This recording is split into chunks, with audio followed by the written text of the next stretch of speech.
Hello mga kasopi, another day, another vlog na naman. Dito pala kami sa tabing dagat, ang ganda ng dagat at ang view. Parang ako, maganda at cute, napapawaw talaga ako. Kasi minsan lang kami makapunta ng dagat. Tingnan nyo naman, ang saya-saya ko talaga. Takbo-takbo pa ako para talaga ako namamangyan sa dagat. Magsulat pa nga ako sa buhangin ng heart para I love you. Di lang pala ako cute, sweet din. Parang si mamang kagpapa. Sweet din. Di ba mga kasopi? Ang cute ko. Aminin nyo na maganda ako. Bahala kayo. Basta maganda ako. O balik tayo sa dagat.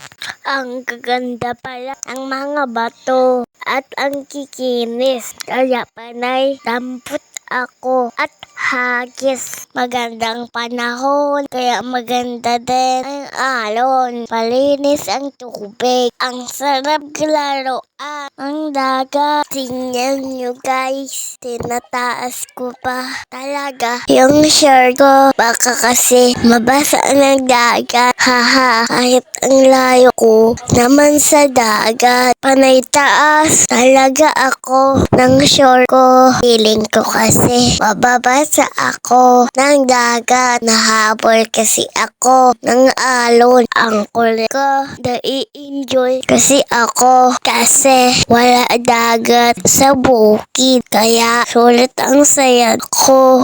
Ang saya ko. Thank you sa panonood.